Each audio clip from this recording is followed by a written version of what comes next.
Salut et bienvenue dans cette nouvelle vidéo. Aujourd'hui, je vais vous expliquer un petit peu les leçons que j'ai retenues en tant qu'entrepreneuse depuis maintenant 5 ans.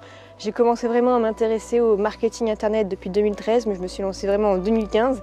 Là, on est en février 2020, il neige et je vais vous expliquer un petit peu sous le froid ce que j'ai retenu de ces différentes leçons.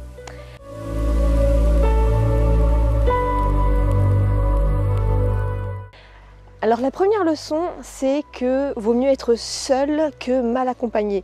Même souvent en fait quand on est entrepreneur, on veut cette liberté, on veut être seul, on ne veut pas forcément avoir de collègues. Et justement, parfois on fait le piège de retrouver des collègues qui sont en fait des associés, des partenariats. Et ça devient un peu compliqué. Alors encore pire, on dit qu'il ne faut pas mélanger le business et la famille parce que ça peut être compliqué à gérer, on ne peut pas oser dire ce qui ne va pas et on n'ose pas virer quelqu'un de notre famille. Alors l'affiliation c'est encore autre chose, c'est pas vraiment des partenariats, c'est pas vraiment des associations, c'est juste qu'on travaille avec quelqu'un et du jour au lendemain on peut décider d'arrêter de travailler avec cette personne. Donc moi je préfère vraiment faire attention à tout ça. Il y a beaucoup de personnes qui viennent te parler que par intérêt et je trouve ça dommage. J'ai plus vraiment énormément de contact avec tout le monde, mais j'ai un peu froid. Les personnes avec qui je parle, avec qui je côtoie, c'est pas en fait que des partenariats, c'est pas que des personnes avec qui je fais de l'affiliation, c'est vraiment des amis où on connaît vraiment un petit peu l'aspect personnel qu'il y a à côté et non seulement que le business en fait. On ne parle pas que du business, on parle aussi comme des amis. Le deuxième conseil que j'ai beaucoup entendu parler, c'est justement, je le disais juste avant un peu, c'est de ne vraiment pas mélanger famille et business. Il y a comme ça un coach qui racontait qu'il était associé avec son frère, c'est David Lefrançois, et son frère en fait a fini par lui piquer la caisse et partir avec la caisse, donc il en a voulu pendant très très longtemps. Aujourd'hui c'est pardonné. Mais vous voyez que voilà, c'est un exemple extrême, mais ça peut arriver. Et comme je le disais juste avant, ça va être compliqué en fait de dire à quelqu'un que son travail n'est pas à la hauteur, on a peur de le blesser parce que c'est quelqu'un de notre famille. Et je ne parle même pas du cas où il faudrait vraiment le renvoyer. Et puis, vous avez une entreprise, c'est pas non plus du bénévolat, c'est-à-dire que derrière, en fait, il faut qu'il y ait forcément du bon travail, il faut quelqu'un qui ait des compétences, parce que derrière, c'est votre entreprise qui en pâtit. Donc, il faut vraiment embaucher des personnes qui ont vraiment les compétences de faire quelque chose de mieux que vous en fait. Encore si vous embauchez quelqu'un de votre famille en plus de l'équipe, ça peut aller, mais si vous embauchez seulement 2-3 personnes de votre famille et que vous leur apprenez et que c'est pas parfait, faites attention à votre entreprise, ça peut être compliqué. La troisième leçon, c'est qu'il ne faut pas se comparer. Je sais que c'est compliqué, surtout entre les mecs dans l'entrepreneuriat, c'est compliqué de ne pas se comparer. Mais voilà, chaque personne a sa personnalité, chaque personne a son histoire, a ses valeurs. Et justement, il y en a de plus en plus qui font qu'ils ne regardent plus ce que font les concurrents, même si c'est intéressant, même si on apprend des choses, on ne regarde plus parce que indirectement, en fait, on va s'en inspirer, mais surtout on va se comparer et derrière, on va se sentir en fait moins bien, moins à la hauteur parce que tel concurrent a fait ça de mieux, tel concurrent a fait plus de chiffres, a plus d'abonnés et donc après, on va essayer de leur ressembler et ça ne va plus forcément nous ressembler à nous. Quatrième leçon, c'est que j'ai l'impression qu'en fait un business, j'ai de la neige dans l'œil, c'est une sorte d'autothérapie. C'est-à-dire qu'en fait, vouloir aider les autres, c'est s'aider soi-même. C'est-à-dire qu'on crée un business parce qu'en fait, le business qu'on est en train de créer, c'est exactement le type de business qu'on aurait aimé avoir quand on avait un certain problème. Certains créent des business, je sais pas, autour des relations amoureuses, parce qu'ils auraient aimé avoir ce genre de business, ce genre de vidéo, pour aller mieux en fait, pour avoir des conseils. Moi le marketing internet, au début j'ai galéré à trouver des vidéos qui donnent vraiment des conseils, des tutos, tout ça, des petits trucs de motivation et en fait je suis en train de créer ce que moi j'aurais voulu trouver à l'époque. Et en fait ça peut être aussi une sorte de revanche sur la vie je trouve. Je pense à cet entrepreneur qui s'appelle Cédric Anissette qui a été retourné devant son école avec une belle grosse voiture parce que son prof lui disait je ne crois pas en toi en fait. Et du coup il a pris un petit peu sa revanche de la vie comme ça. Donc voilà, c'est une sorte d'autothérapie ou une sorte de revanche sur la vie, mais du coup dans le bon sens parce que après on fait des bonnes choses, on devient quelqu'un de meilleur et on contribue à ce monde.